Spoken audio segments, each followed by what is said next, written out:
Ponto de Vista. Apoio Grupo Mendes.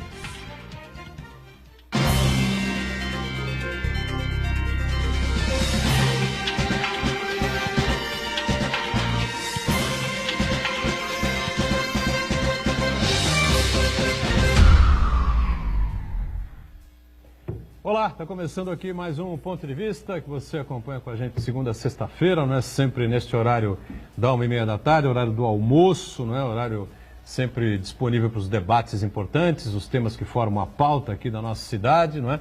E os assuntos, claro, de interesse nacional também. Lembrando que o Ponto de Vista, sempre aqui na Santa Cecília TV, tem também a sua reprise a partir das 20 horas, 8 da noite. O programa está gravado nessa edição, portanto não há a interatividade que você está acostumado ao dia a dia aqui conosco, mas com certeza você vai acompanhar aí um debate importante, interessante, focado na área da saúde, não é? E os assuntos principais aí que estão aí na pauta, não é? Da cidade, da região e do país, referentes à questão ainda da febre amarela, que preocupa muita gente, agora a gripe chegando com o começo da nova estação, né? Estação de outono, encaminhando para o inverno, e novidades importantes, né? E vacinação, as pessoas precisam se vacinar. No começo todo mundo corria atrás da vacina, a vacina chegou, o pessoal se retraiu, né? É algo realmente interessante. Acho que o Brasil é sui generis em tudo, todas as coisas que a gente possa imaginar.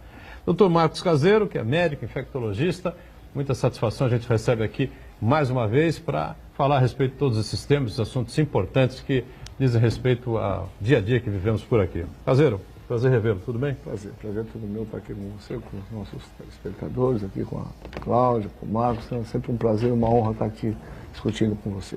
Obrigado, Marcos Caseiro. Cláudia Duarte, jornalista, editora da T Revista e colunista, né, social de A Tribuna, está com a gente mais uma vez. Tudo bem, né, Cláudia? Tudo bem, obrigada pelo convite. Obrigado a você que está conosco. E o Marcos Santana, sempre lá na ponta. Hoje não atento diretamente às mensagens que entram para a gente aqui, mas as redes sociais estão sempre disponíveis, né, Santana? Exatamente. Certo aí, não? Exatamente. Boa tarde a todos. Apesar do programa ser gravado hoje, você pode participar do Ponto de Vista a qualquer tempo, mandando sua pergunta, crítica, sugestão, pelo Facebook, Ponto de Vista com Edgar Butrão, ou por e-mail, contato@pontodevista.tv.br. Os programas anteriores podem ser consultados também na internet, no nosso canal no YouTube, na nossa página no Facebook. E você que nos acompanha na reprise às 20 horas, uma boa noite. Pois é, o meu caro Marcos Caseiro, né, a gente discutiu, a Cláudia participou também de vários debates, enfim, né, você principalmente, sobre a questão da febre amarela, a necessidade que as pessoas tinham de se vacinar, salvo aquelas exceções, né, que a gente já sabe, e de repente uma correria danada, né, em São Paulo, ABC, Santos, Baixada Santista, aos postos de saúde, às policlínicas, enfim, todo mundo cobrando, querendo a vacina de qualquer jeito. De repente chegou a vacina, ficou à disposição, e aí o pessoal começou a se retrair, porque vinham algumas notícias, né, dando conta de mortes, né, de pessoas terem sido vacinadas e, na sequência, acabarem tendo problemas e irem até óbito, né? E você várias vezes focou aqui no programa, né, dizendo que a chance de acontecer qualquer coisa dessas era infinitamente baixa, infinitamente pequena. Mas mesmo assim, parece que o pessoal ficou meio amedrontado, né? Então, eu acho que tem vários aspectos nessa história, né? O aspecto talvez mais fundamental, né? Essa vacina da febre amarela é uma das mais antigas que nós temos. Essa vacina é de 1937, né? O Max Tiller, que é o pesquisador que desenvolveu essa vacina, ganhou o prêmio Nobel na época. E essa vacina é uma vacina diferente. Nós temos várias parecidas com ela no sentido de fabricação dela. É uma vacina com vírus vivo atenuado. Quer dizer, é a história da vida imita a arte, ou a arte imita a vida, né? O que a gente faz? A gente pega, constrói um vírus com umas porções dele diferenciadas, a gente retira umas partes dele que ele perde um pouco a virulência, mas ele continua tendo poder, né, de patogenicidade atenuado. Então é uma vacina de vírus vivo atenuado, que nós diríamos aqui na medicina que ela é uma vacina que tem uma certa imperfeição. Só para a gente fazer uma comparação muito rápida, nós estamos entrando na época da vacina da gripe. Isso. A vacina da gripe é feita com fragmento de vírus. Você cultiva o vírus, eles cortam os pedacinhos dele que induzem a nossa imunidade.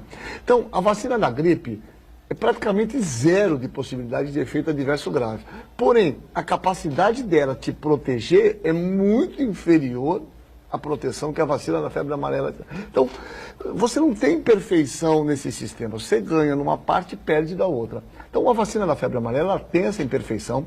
Ela pode dar reações adversas, ainda que sejam muito pequenas. Os dados da literatura são um evento adverso grave a cada 400 mil doses. Eu faço sempre a comparação. Se nós vacinarmos Santos inteiro, nós vamos esperar um evento grave ou morte, né? É pequeno. Se nós vacinarmos, imagine São Paulo, faça as contas aí, tem 38 milhões de habitantes, quantos óbitos nós vamos ter? Se ocorrerem, nós já temos 190 óbitos desde julho do ano passado até agora. Então, se você pôr isso numa balança, ela... 190 óbitos pela doença, né? Pela febre amarela, Febre amarela, desde julho do ano passado até agora, 190. Veja, você poderia esperar o quê? 30, 40 eventos adversos graves, ou vamos por 30 mortes. Já morreram 180, 190, imagine quantos outros serão protegidos. Então é essa Isso que questão. está registrado, né? Isso que está registrado, né? Então veja bem, ainda que a vacina foi imperfeita, eu acho que uma série de fatores, e a gente tem que levar isso em consideração, foram atropelos. Então, a vacina tem esse problema de efeito adverso. A questão do fracionamento da vacina, isso trouxe uma enorme discussão na população, que achou que a gente estava dando pedaço da vacina porque simplesmente não serve para nada, simplesmente para justificar para a população. A outra questão, essa ideia de ter que, indivíduos acima de 60 anos, ter que ter autorização médica. Então, acho que ocorreram vários equívocos que trouxeram essa enorme confusão na população. Esse é o meu ponto de vista. É uma vacina não totalmente perfeita. A questão do fracionamento, que a gente pode falar ao longo do programa, e a questão também, que eu acho super importante, né, o fato de essa vacina ser imperfeita, o fracionamento, e o fato de todos os indivíduos acima de 60 anos, ou com alguma doença, terem que levar um documento médico. Ora, a população não tem acesso ao médico fácil, para o médico se sentir confortável e dar um papel assinado e falar, tome a vacina. Quer dizer, ela deu essa bola para o médico, mas não deu parâmetros objetivos para falar assim, olha, eu sou médico, estou lá na linha de frente, chega um indivíduo com 65 anos, que parâmetros eu levo em conta? Então tem uma certa subjetividade nisso. Então acho que todos esses fatores, e associado ao último, me desculpe prolongar muito, em 2009, 2010, o Estado de São Paulo já tinha adotado a vacinação para todo mundo. Não sei se se lembra disso, talvez os nossos telespectadores se lembram disso, 2009 e 2010. Pelo fato de ter ocorrido 3 óbitos em Goiânia, em Campinas, e um outro óbito, que inclusive de uma criança aqui de Bertioga, de 13 anos, que provavelmente foi relacionado à febre amarela, eles esmoreceram na vacinação. Então, esse número que eles põem aí, olha, chegamos a 53%, eu acho que ele é subestimado, viu, Butrão? Porque provavelmente muitas pessoas tomaram vacina, não há um cadastro do Ministério, a partir de agora vai ter dessa vacinação, que é outra coisa absurda. Não há um cadastro, então muitas pessoas tomaram, não sabem onde está esse documento, então não há o registro. Então provavelmente o número de pessoas imunizadas é bem maior, mas muito longe do ideal, né? Cláudio, pois não. É verdade, esse negócio do registro, porque eu imagino que eu tenha tomado. Teve uma em 90, acho que 90. Tomada a vacina 2009, né? Eu tenho quase certeza que eu tomei, mas eu não achei o comprovante também.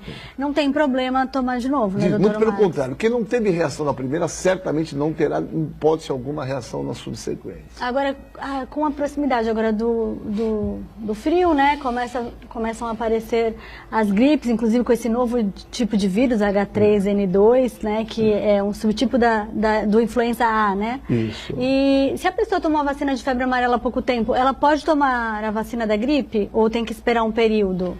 Não pode. As pessoas não devem tomar num espaço menor que 30 dias se forem vacinas com vírus vivo atenuado. Quem são essas vacinas, por exemplo, a população? Que, aliás, é interessante esse dado, porque as crianças, quando nascem, a gente dá um monte de vacina para elas. A gente não faz a menor pergunta, né, se é vírus. Por exemplo, a poliomielite, aquelas inofensivas gotinhas do Sabin, é vírus vivo atenuado. Em cada 1 milhão de doses, você espera uma paralisia flácida. Vacinal, né? Aí a reação vacinal é importante. A tríplice viral, sarampo, catapora, é vírus vivo atenuado, é contraindicado, inclusive, na gravidez. A vacina da catapora, vírus vivo atenuado. A vacina do herpes zoster, vírus vivo atenuado. Então, nós temos diversas vacinas com vírus vivo atenuado, que também a população não levanta a menor discussão. HPV né? ou não? Não, HPV é um fragmento, é uma porção do capsídeo viral, não é vírus vivo atenuado. Então, veja, vacinas com vírus vivo, você tem que dar um intervalo de 30 dias. Se não for atenuado, a recomendação, idealmente, é que espere pelo menos 2 semanas para que tome uma outra vacina. Né? Ou tome todas no mesmo dia. A poliomielite, a vacina do Sabin, a cada... Quanto você falou? A cada 1 milhão de doses, pode ter uma ela pode causar uma paralisia? Uma paralisia Essa vacina flácida da que gotinha. eventualmente é transitória. É a da gotinha. Mas tem a Salk que não é gotinha Muito e também... bem, doutora, muito bem. Olha só, o Brasil, a Claudinha é sempre muito, essa menina, ela adora a saúde, ela tem, mas ela tem tempo ainda, nós vamos fazer uma pós-graduação. Mas olha que interessante isso que ela está falando.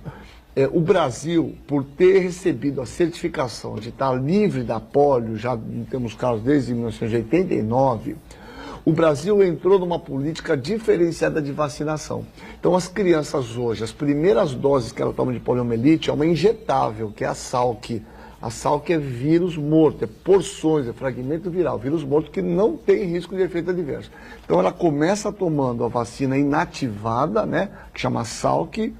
Porém, essa vacina tem que ser injetável e depois que ela toma 2 doses é que ela vai tomar as gotinhas. Então, o reforço é feito com a Sabin, que ela já tem anticorpo. Então, é bem interessante isso. Inclusive, né? a gotinha é importante como medida de saúde pública, né, doutor? Exatamente isso. Protege todo mundo, né? É uma medida de saúde pública, até pela água. A ideia da vacinação a vacinação, ela sempre tem o intuito de uma proteção individual, mas a lógica da vacina é de uma proteção coletiva. Que a gente chama de imunidade em rebanho. Você está comentando uma outra coisa interessante, a gente está aprofundando essa... A gente faz campanha da Sabin, por isso Sabin se usa campanha, geralmente em agosto, porque a Sabin é um poliovírus, é um enterovírus, né? A gente pega as gotinhas da boca, ele faz uma patogenicidade, a replicação no intestino, a gente elimina nas fezes. Então, teoricamente, você fazendo um dia de vacinação e a população sendo vacinada infantil, as crianças eliminam esse vírus no meio ambiente e, obviamente, acabam entrando em contato com outras crianças que, eventualmente, não tomaram a vacina, podem ter em contato com esse vírus vacinal e se protegerem de uma maneira indireta. Então, é um dado bastante interessante esse. Né? Agora, com relação à gripe, esse vírus H3N2, ele é realmente potencialmente mais grave do que o influenza B? Que é mais comum? Não, né, gente? Assim, o pior, a doença, a influenza, você tem 3 vírus, né? Influenza A, B e o C. O C tem pouca importância, o B, ele normalmente não causa pandemias, ele causa mais quadros endêmicos. O grande problema é a influenza A, que é o causador da famosa gripe espanhola, né? Que a gente tem as chamadas mutações, chamadas shift, onde você tem troca de material genético do influenza do porco, de aves, porque esse vírus circula entre o homem, entre aves e o porco. Então, olha que interessante. O pior é a influenza A, né? O que acontece com esse vírus aí? A nossa vacina que nós tomamos, ele tem uma composição com 3 vírus. O H1N1, que é aquela cepa que circula desde 2009, né? Chamada gripe suína, que é errônea, que é o H1N1 cepa pandêmica 2009. Ele tem o H3N2, ele tem a composição dela, o H3N2, então essa vacina já tem esse H3N2, e ele tem um componente B. Quando você toma, se você quiser tomar particular, que é a quádrupla, ele tem o mesmo H1N1, o H3N2, um componente B, mais outro B. Você aumenta só no componente B, então você não ganha grandes coisas em tomar essa vacina, pagar, tomar no serviço público. Ela, inclusive, ela é comprada, né, de uma empresa internacional, ela tem a mesma. É que tem a limitação da idade, né? Então, se a pessoa não está dentro, aí ela procura particular. O que está acontecendo com o N3N2, você citou, porque eu já recebi zap aqui, inclusive da minha mulher, já está rolando na internet. O que aconteceu? O que está acontecendo? Esses vírus circulam, como você falou, no hemisfério norte, no inverno, eles circulam em alta atividade lá. Conforme vai acabando o inverno, começando o verão, Esse vírus vem como se fosse uma onda para o hemisfério sul. Então ele faz essa circulação, hemisfério sul, hemisfério norte, no inverno. Porque no inverno as pessoas ficam mais confinadas. Como é uma doença de transmissão predominante respiratória, aumenta o risco de transmissão. Então o que está acontecendo é que eles têm observado, isso é um dado muito interessante, muito legal, é que apesar de ter um componente H3N2, esse vírus está sofrendo pequenas mutações, drifts, no cultivo. E ele não está protegendo tão adequadamente para o H3N2. Evidentemente que esse vírus muda todo ano. E por isso que a gente toma vacina todo ano, além da imunidade ser de curta duração. Mas o problema do H3N2 é que o que tem visto ao longo dos últimos anos é que esse componente não tem protegido adequadamente, porque esse vírus está sofrendo mutação no processo de fabricação. E eles detectaram isso nos últimos anos. Então, os dados americanos, publicados agora da MMR, eles viram que essa vacina protege 25% apenas. Então, quer dizer, não é que você vai tomar vacina, você tem a certeza que você está protegido, né? Mas a proteção dela não é tão elevada. Para vocês terem uma ideia, a vacina da febre amarela te protege 98% de chance. A vacina do H3N2, 25%. Do H1N1 te protege 68%. Então a proteção para esse vírus é menor. Diga, Santana. Ô, Marcos Caseiro, você citou as campanhas de vacinação contra a paralisia infantil como uma experiência exitosa, né, para evitar que as crianças tenham a doença, né? Mas infelizmente no Brasil parece que o poder público está sempre na contramão, está sempre reagindo quando a doença se manifesta. Vemos isso agora no caso da febre amarela, vimos isso também no caso da dengue. Quer dizer, o poder público parece que espera as doenças se proliferarem para tomar uma atitude. Então, eu queria saber de você quais doenças que temos aí ameaçando a população, que uma atitude preventiva poderia evitar que pessoas adoeçam e até mesmo morram. Marcos, então, eu queria só te falar uma coisa, que é legal o que você está falando, e nós, de alguma maneira, temos um espaço democrático, isso é sensacional, e você sabe que eu sou muito crítico em algumas questões, e não tenho muito problema de ser quando é justo, mas o Brasil tem um chamado PNI, que é o Programa Nacional de Imunizações, né, PNI. Ele foi criado em 1975, com 2 vacinas, na época que era o BCG e a tétano. Nós temos o Programa Nacional hoje, que nenhum programa do mundo tem a cobertura que o nosso Programa Nacional de Imunizações tem.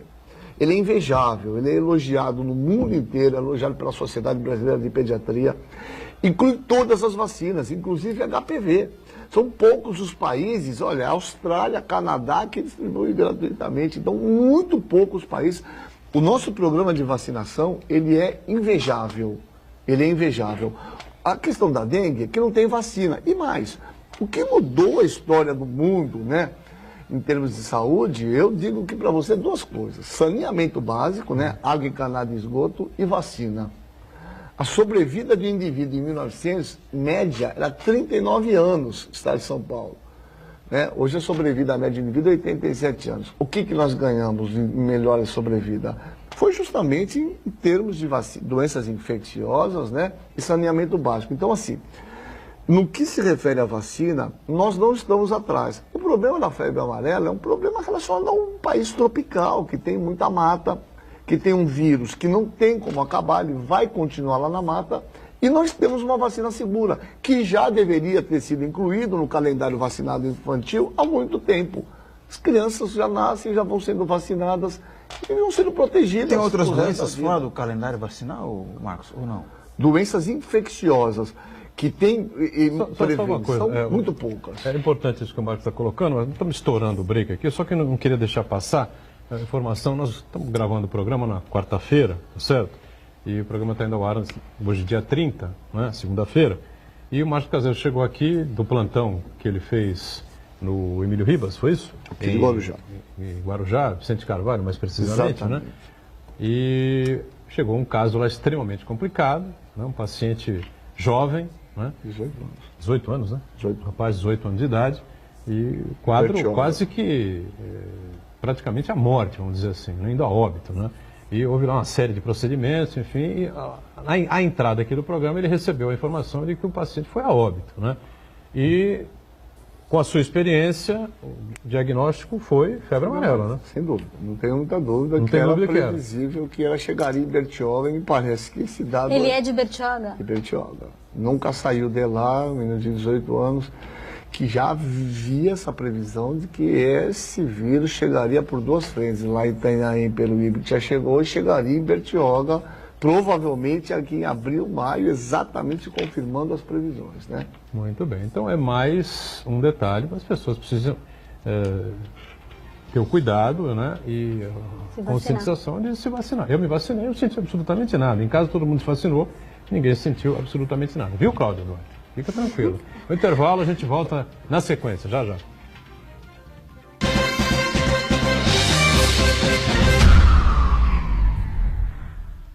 Existe um lugar em Santos onde você encontra os empreendimentos mais fascinantes da região. Um lugar amplo, aconchegante, feito para oferecer o melhor atendimento para você. Um lugar que reúne as melhores opções residenciais e comerciais nos bairros mais nobres de Santos. Um lugar que a gente nem precisava dizer, porque você já sabe. Central de Vendas Grupo Mendes, Rua Guaiaó 55, Aparecida. Venha fechar um bom negócio para abrir as portas do seu novo lugar.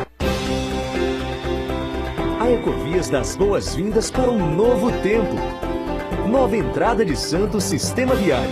Chegou a obra que todos aguardavam. Mais agilidade, segurança e conforto para moradores e turistas. Reformulação dos acessos à cidade e ao porto. Novas vias locais, 3 viadutos, 2 passarelas, ciclovia, para melhorar a sua vida.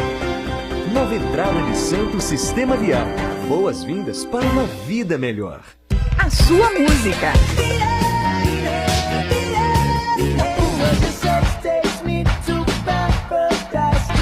A sua notícia. 107,7 Notícias. O seu locutor. A sua promoção.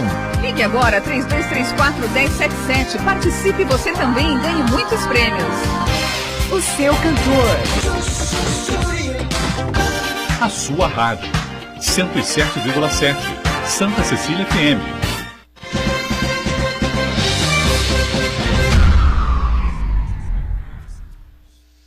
Muito bem, voltamos, sequência aqui do Ponto de Vista, programa gravado nesta edição, foco na área da saúde, com o doutor Marcos Caseiro conosco mais uma vez, médico infectologista, a Cláudia Duarte, jornalista, não é? Especialista, não, quase especialista na área de saúde, e o Marcos Santana, que levantou uma questão interessante agora para o Caseiro poder responder com mais tranquilidade, não, Isso, estamos falando sobre o calendário vacinal, né? As vacinas previstas que o SUS oferece para a população. Eu queria saber se existe alguma doença que está fora desse calendário vacinal e deveria ser incluída. Não tem, mas eu vou te falar. Olha só, o que os pediatras recomendavam, eu vou te falar aqui. Eles recomendavam, talvez a única que não tinha, era da meningite, a meningocócica. Hoje está incluído o meningo C. A meningite meningocócica, ela tem subtipos, tem meningo C, W135 e meningo B. O meningo B não está incluído. Ainda que a gente sabe que a meningite meningocócica pelo subtipo B, ela é mais comum em crianças com menos de 1 ano de idade. É uma vacina ainda muito cara, né? E ainda que há uma grande discussão do uso dela, mas ela é recomendada principalmente para crianças abaixo de 1 ano de idade. Essa subtipo específico ela não dá, mas a gente tem a meningite pelo meningo C. A gente incluiu, na verdade, nesses últimos anos, hepatite A, né? Então, praticamente, todas essas doenças infecciosas, chamadas imunopreveníveis, elas têm disponibilizado no nosso calendário vacinal integralmente. Um outro detalhe importante, deixando a sua deixa, que é muito boa essa sua pergunta, é que vacina não é só para criança, né? As vacinas, existem vacinas que te protegem para o resto da vida e existem vacinas que você tem que fazer reforço periódico. Então, no nível teórico, todas as pessoas têm que fazer reforço vacinal, por exemplo, a cada 10 anos de tétano, né? De difteria, você tem a chamada dupla adulta, tétano, difteria, né? Então, devem fazer a vacina de pneumocócica para pneumonia bacteriana pelo pneumococo, que é o agente mais comum de pneumonia em todas as faixas etárias, a partir de 50 anos. Existe a vacina que é do herpes zoster, que é recomendada a partir de 50 anos, que é um reforço daquela catapora que você teve. Então, veja, você tem que ter a clareza que em 2005, 2006, começou a se observar que estava aumentando os casos de tétano em indivíduos acima de 50, 60 anos. E era justamente por quê? Porque os indivíduos foram vacinados lá na infância, nunca mais foram vacinados e perderam. Quanto tempo dura? A recomendação é a cada 10 anos, que você faça o reforço. A tetânica é a cada 10 anos. Eu pergunto aí de casa, quem tem esse reforço? A outra coisa mais assustadora na gravidez faz. Exatamente. Mulher tem esse momento. Mas a coisa que mais me incomoda, doutor, e aí a gente tem que pegar esse espaço aqui para... A gente está num momento agora, né, todos nós, acho que até a apresentação do programa, tem que entregar o imposto de renda, que é um negócio impressionante. Eles estão cada dia mais afiados, né? Eles sabem o que você ganha, até a esmola que você deu na esquina, praticamente eles têm isso detectado lá, né?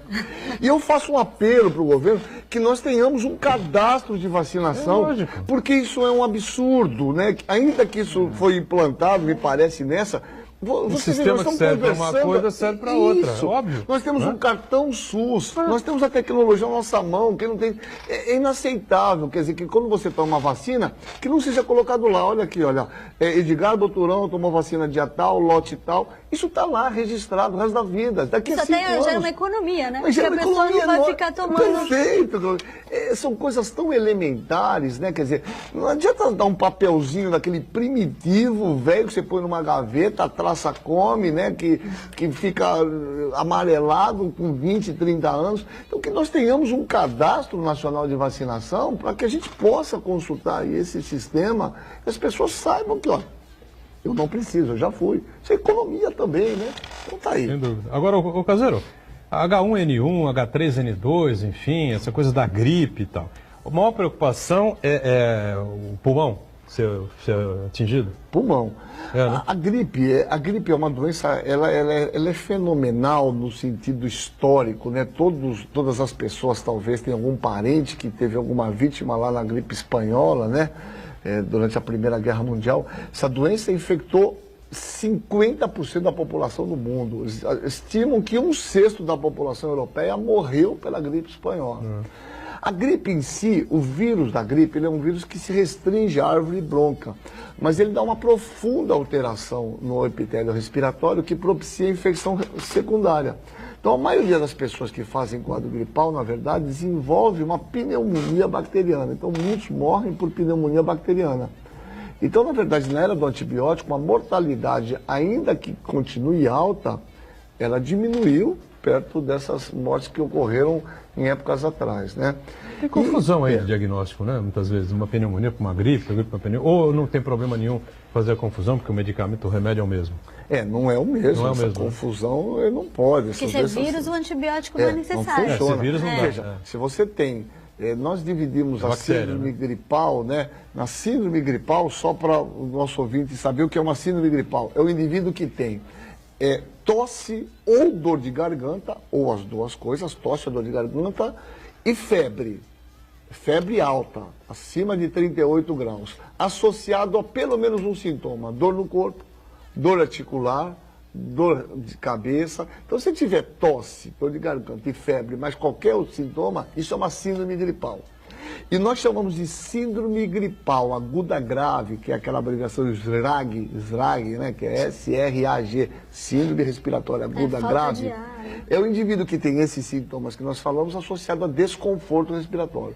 Então, tá com falta de ar. Esse indivíduo imediatamente tem que ir ao serviço pronto-socorro, imediatamente, e iniciar imediatamente um antiviral, que é uma droga específica para a influenza, que é o chamado Tamiflu, né, que é o oseltamivir. E o Tamiflu, ele funciona para todas essas variáveis, tipo A, tipo B? Todas. Ele funciona para todos esses. E tem que ser tomado nas primeiras... Perfeitamente. Idealmente, ele tem que ser tomado, todos esses remédios, quanto mais precoce, melhor, né? Mas ele pode ser tomado até 72 horas. Os trabalhos mostram que a partir do 3º e do 4º dia, Dar ou não dar não tem diferença. Então, o ideal é que ele seja tomado, idealmente, nas 48 primeiras horas. E ele vai impedir a evolução, no caso, para uma pneumonia. Quadro gripal, é isso. Se não tem febre, não tem dor no corpo, tal, é um resfriado, com coriza. Atenção, é isso mesmo. Atenção, duas coisas são importantes. Primeiro, 80% das mortes, nós já tivemos cerca de 96 mortes já esse ano por gripe aqui no Brasil. Né? 80% dos casos são indivíduos que estão dentro de um grupo mais vulnerável. E esse grupo, eu faço um apelo aqui, o doutor me permite, em caráter apelativo, que são os indivíduos acima de 60 anos, indivíduos que tenham diabetes. Diabetes é um grupo bastante importante, qualquer diabetes, doença cardiovascular, isso não inclui hipertensão não é considerado um grupo de risco, hipertensão pura. Gestantes é um grupo altamente vulnerável, tem que tomar vacina, puérperas e crianças com menos de 5 anos. Essas pessoas têm que ser vacinadas o mais rapidamente possível e em situação de um quadro viral desse que nós falamos, procure imediatamente o serviço médico. Isso aí estamos falando de gripe, né? De gripe. Mas tem a pneumonia, propriamente dita. A pneumonia é o que é? Bacteriana? A pneumonia, normalmente, você tem pneumonia por bactéria, por vírus, mas normalmente o que nós chamamos de pneumonia, que é a pneumonia de cuidado é bactéria. A grande diferença, pneumonia te dá febre muito alta, te dá calafrio e você tem uma expectoração amarelada, esverdeada. Então, normalmente, na pneumonia bacteriana, é o que a gente chama uma mudança, né, do quadro, né? Do quadro, no que se refere principalmente à expectoração, que às vezes na gripe é clarinha, você tem uma tosse com expectoração clarinha, se ela se torna amarelada, esverdeada, isso é um indicativo de infecção bacteriana, né? Marcos Caseiro, você tirar um 10 nessa matéria, eu acho que uma dúvida que muita gente tem. E o resfriado? Onde isso, esse eu tinha posto para falar aqui e já me perdi. E aí vale para nós todos aqui, nós vamos fazer um jogralzinho aqui, né? Normalmente, quando você está andando na rua, você encontra o cara com aquele papelzinho, lencinho, espirrando, e fala, pô, eu tô gripado. Não tá. Você não tá gripado. Você está gripado, você está na cama. Gripe é uma doença grave. Quem já teve gripe, se não teve, espero que não tenha, você não sai da cama. Você tem febre alta, você tem calafrio, você tem dor muscular, você tem muito dor articular, é uma doença que te derruba. A gripe é uma doença grave. É diferente do resfriado. Resfriado é aquele indivíduo que tem aqueles sintomas respiratórios altos. Então, tipo, coriza, nariz entupido, então o indivíduo fica congestionado, fica espirrando, com lencinho de papel, uns levam papel higiênico, cada um dá seu jeito, né? A febre geralmente é baixa, não tem dor muscular. Então, quando predomina sintomas congestivos altos, de coriza, sem sintomas sistêmicos, isso é resfriado, é outro vírus. É rinovírus, adenovírus, né? Isso é resfriado. Gripe é doença grave. Então é importante essa distinção. Inclusive, doutor, eu queria até fazer essa pergunta, porque muitas vezes a criança está gripada, mas ela não fica derrubada e vai para a escola. Eu acho que isso daí... Ela não está gripada. Não, às vezes a criança não está. A minha filha já teve pneumonia e não teve febre. Tossia muito e tal. Então eu acho assim, é aquela coisa da mãe manda para a escola, ou mesmo a pessoa vai trabalhar e acaba passando para todo mundo, né? E as pessoas falam, é uma gripe. Mas gripe é uma doença grave, né? Sem dúvida. E fácil de ser transmitida, não, além não do só que você está falando, é corretíssimo. Quer dizer, você diante de um sintoma respiratório importante, principalmente de uma criança, não leve ele para a escola. Né? Eu sei que isso é muito difícil, todo mundo trabalha, mas obviamente é uma doença de transmissão pessoa a pessoa. Quer dizer, você falando, tossindo a 70 centímetros, você está passando para todos.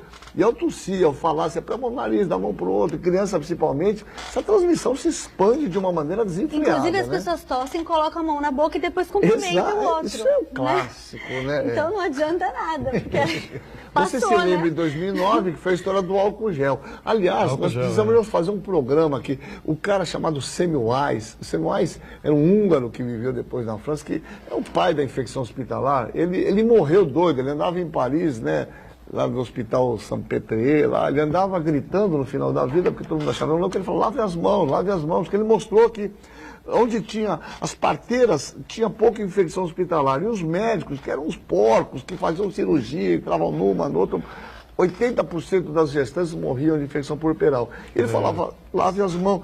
Nós estamos aqui 200 anos falando a mesma coisa, lave as mãos, lave as mãos. Que a nossa vozinha já falava, né? A gente achava um saco. Antes de comer, antes de jantar. As mãos são os grandes veiculadores de doenças infecciosas, principalmente as virais, né? Liga, Santana. Marcos Caseiro, nesse contexto da gente se prevenir, qual que é o papel da alimentação e que tipo de alimentos nós podemos consumir para melhorar a resistência do corpo, a imunidade do corpo frente a essas doenças? Eu acho que são duas coisas importantes. A primeira, em tudo, como a gente vem falando aqui, na casa de dengue, a hidratação, né? Beber líquido abundante, ele é importante para todas as funções fisiológicas do nosso corpo, né? Para tudo, é bom para a pele, é bom para o corpo, para a cabeça, e é bom em qualquer situação que se tiver um agravamento ou febre, aumentar a ingesta líquida. A questão da alimentação sempre é muito difícil, porque o ideal da alimentação, a gente sabe, né, é o básico. Primeiro, diminuir o carboidrato é um dos grandes problemas do mundo na obesidade, é excesso de ingesta de carboidrato. Alimentos brancos, pão, macarrão, açúcar, refrigerante, então açúcar, pão, são os grandes vilões, né? Então, proteína e legumes coloridos. A alimentação tem que ter essa composição associada a frutas, pelo menos 1 a 2 porções ao dia é o suficiente para você certamente não ficar doente. Mais um intervalo, a gente volta daqui a pouquinho, a sequência aqui do nosso ponto de vista. Já, já.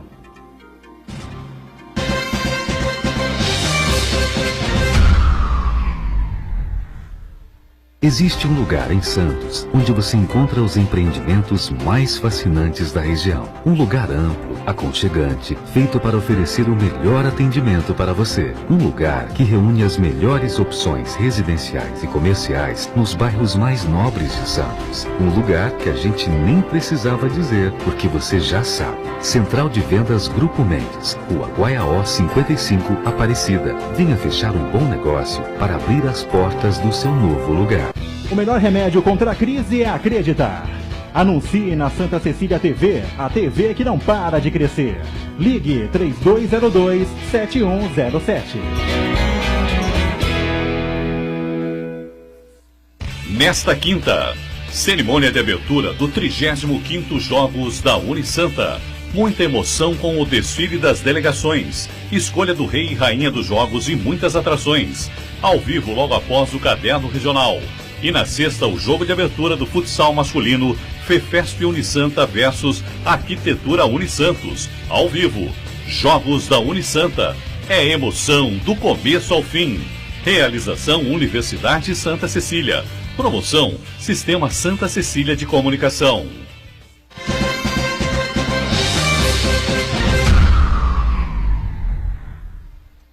Voltando aqui a sequência do nosso ponto de vista, né? Marcos Caseiro conosco, médico infectologista Cláudio Duarte, o Marcos Santana, né?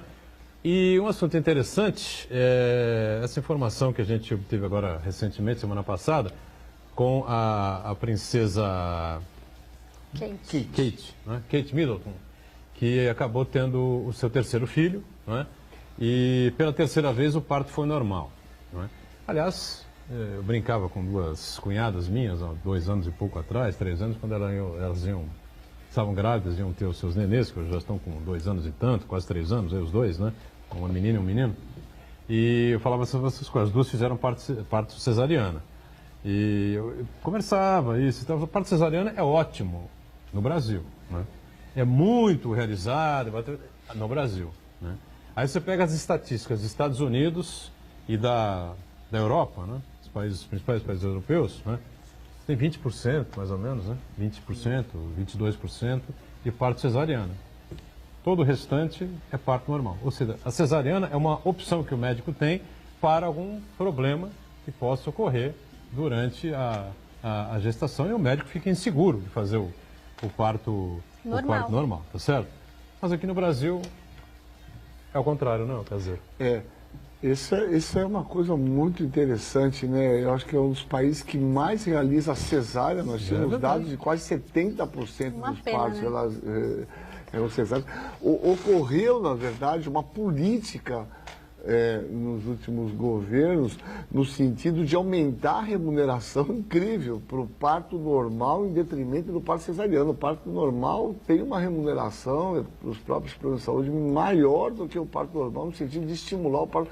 Veja, que é muito mais fisiológico. Essa é a história de a gente querer inverter a ordem da natureza, né? Quer dizer, desde que o mundo existe, as crianças nascem com um parto normal, é muito mais fisiológico. A mãe faz um parto normal, ela no mesmo dia ela vai embora. Eu li uma notícia, esses dias eu estava comentando ontem, todo mundo se surpreendeu que a princesa, né, saiu andando no mesmo dia. 6 horas depois. Mas é assim mesmo, o parto normal tem essa grande característica, ele é muito mais fisiológico, você tem muito menos riscos para o recém-nascido, por incrível que pareça, você tem muito menos riscos para a mãe, também você tem que abrir a barriga dela, você tem que entrar no útero, então não tem sentido.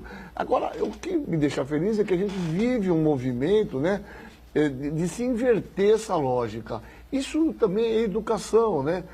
De preparar as mães adequadamente. Muitas mães têm medo, né?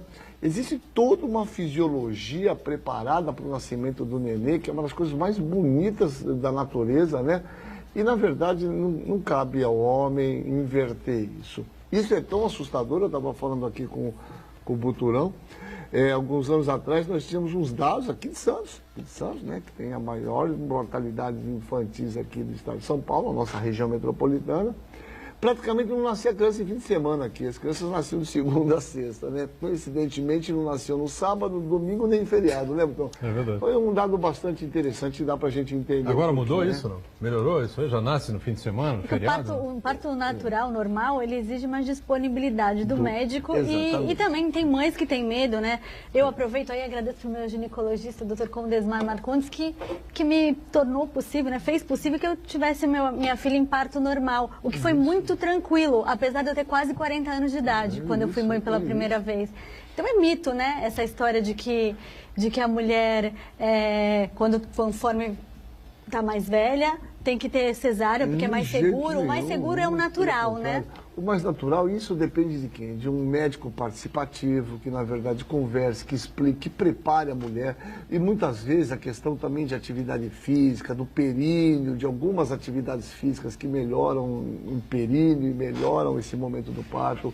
Isso certamente depende muito do médico e, né, a gente roga aqui que essa nova geração venha imbuído desse pensamento novo que é nós fazermos aquilo que é natural, assim como, e me permite aqui nesse programa tão fantástico aqui que é o seu, Butão, fazer também um elogio histórico a uma grande pediatra aqui de Santos, a doutora Keiko Teruya, que na verdade mudou a história, né? Brigou com a indústria alimentícia, que falava que o leite era fraco, de dar leite materno tinha que ser leite em pó.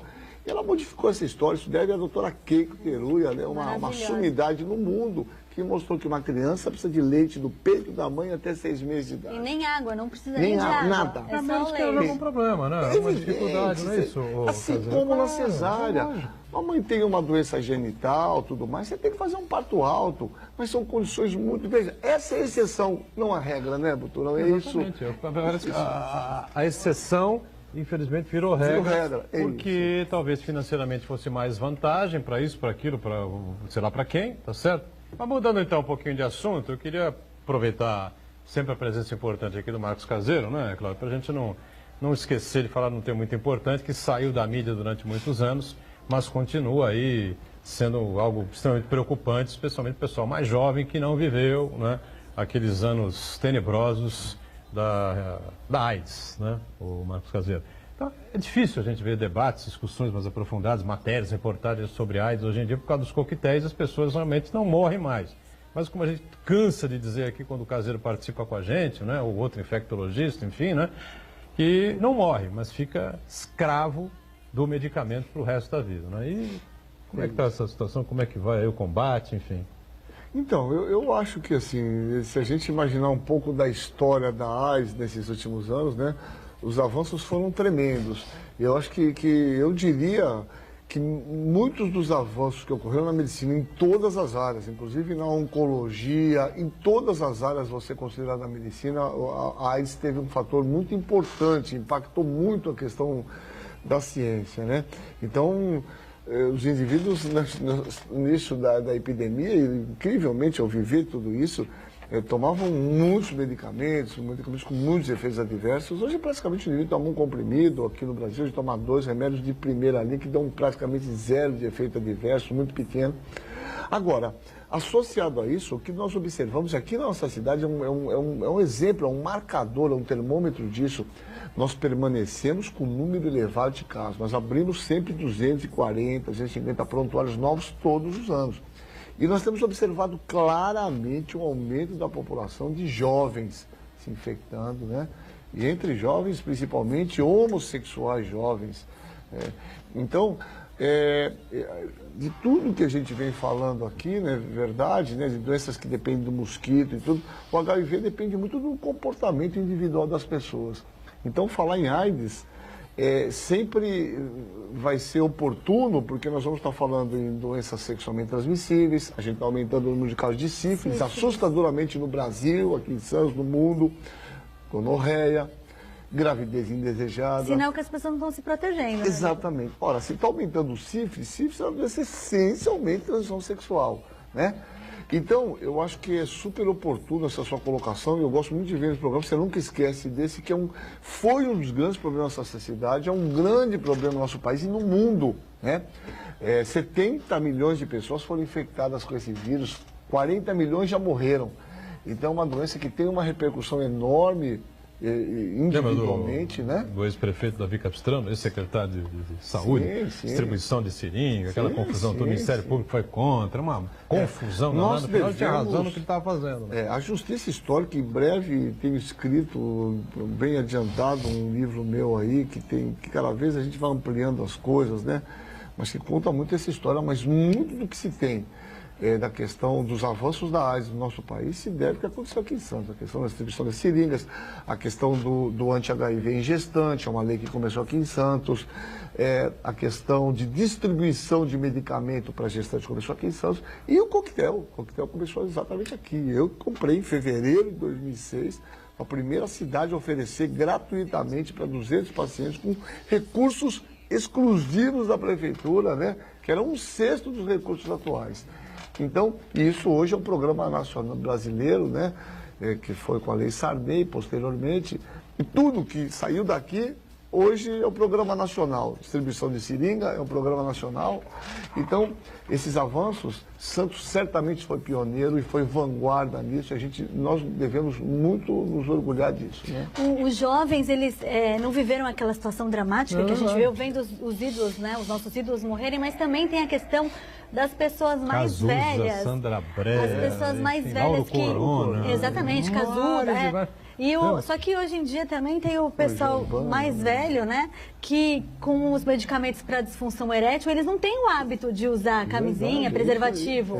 Então acabam melhorando a performance e não usando a camisinha. E acabam contaminando até as próprias esposas, né? 10% dos casos de HIV, 10% de todos os casos de HIV aqui em Santos nos últimos 10 anos são indivíduos acima de 60 anos. 10%. Não tem o hábito, número né, elevado. Isso no começo da epidemia não chegava nem em 2%. Então, todos esses fatores são importantes, né? A gente está voltando a um momento lá atrás. Eu diria, viu, a questão da vulnerabilidade, eu gosto muito dessa palavra, né? Vulnerabilidade tem a ver com o uso de droga, o uso de bebida alcoólica, que tornam os adolescentes mais super-homem do que eles já acham que eles são, não é verdade? Tem medo de nada, eles subdimensionam o risco. E uma população, né, de indivíduos que, na verdade, por conta de uma disfunção erétil, hoje esses medicamentos modificaram a história disso. E isso que você falou, além de eles terem essa disfunção erétil, eles, na verdade, não foram habituados, não tiveram educação para usar um preservativo, que muitas vezes é difícil. Então, são populações de maior risco, né, e que merecem uma atenção especial. Caseiro, você falou que é uma doença ligada diretamente com o comportamento, tanto dos jovens quanto dos idosos, mas principalmente dos mais jovens. É isso. Significa dizer, então, que nós estamos falhando na conscientização, nas campanhas de divulgação de informação, de orientação desses jovens. Você diria isso? O que poderia mudar nessa questão para conscientizar, ter uma conscientização mais efetiva dos jovens? Você sabe, rapidamente, eu diria uma coisa para você. Recentemente nós tivemos até um problema aqui na Faculdade de Medicina, questão de comportamento de jovens, né? Eu conversando com umas mães, falei, mas meu filho vem aqui, né? Isso tem que ser aprendido aqui na universidade. Não, ele vem para a universidade, aqui a gente ensina medicina, educação, respeito. Esse é um comportamento que você tem que aprender em casa. Então, confundindo tudo, né? É muito difícil isso, viu, Marcos? Se a gente vê uma geração que nós temos aí, de pais, de indivíduos que trabalham o dia inteiro, de mães que trabalham o dia inteiro, toda uma geração, até em condições de rua, em situações menos favorecidas, que eu acho muito difícil. Eu pergunto, será que eles têm e recebem essa informação adequadamente? Às vezes eu acho que a pessoa tem a informação, mas ela não assimila a mudança de hábito. Eu acho que a maioria dos jovens sabe que tem que usar preservativo numa relação sexual. Só que na hora H, eles acreditam que não vai acontecer com eles. A informação tem. Como a mulher também tem que usar contraceptivo para não engravidar e engravida. Como, né, a criança não sabe que tem que escovar os dentes e você tem que ficar falando, escova os dentes, escova os dentes. Na hora da relação sexual é um momento que só está o jovem lá e às vezes ele acredita que não vai acontecer aquilo nunca com ele, e é aí que acontece, né? Na mídia sumiu esse debate, essa discussão. Sem dúvida, sem dúvida. Nas novelas globais não aparece mais ninguém lá com AIDS e tal, né? Não, sem dúvida. Na verdade, nós estamos passando um momento nesses últimos meses, como você falou, a gente só discute judiciário, né? Primeira instância, segunda instância. Na verdade, estão virando especialistas nisso, né? E, na verdade, questões fundamentais. E que eu digo, isso é um trabalho continuado. A gente só muda hábito com educação, né? A educação é um grande, possibilidade de mudar comportamento. Nós temos que passar isso novamente para a linha de discussão, né? Linha de frente para evitar que a molecada pense que a AIDS não faz mal nenhum, eles tomam ali o medicamento, enfim, e toca a vida. Toca a vida mesmo, tá certo? Só que fica escravo, né, do coquetel até morrer. Marcos Caseiro, sempre prazer recebê-lo. Obrigado, viu? Obrigado por estar aqui com você. Com Cláudia, todos, ótimo estar com a gente aqui. Volte mais vezes, já falei isso, tá certo? E o Marcos Santana está sempre conosco, nós estamos sempre junto com você. Segunda a sexta-feira, 1h30 da tarde, sempre o nosso ponto de vista ao vivo, e a reprise você acompanha às 8 da noite. Valeu, obrigado, gente.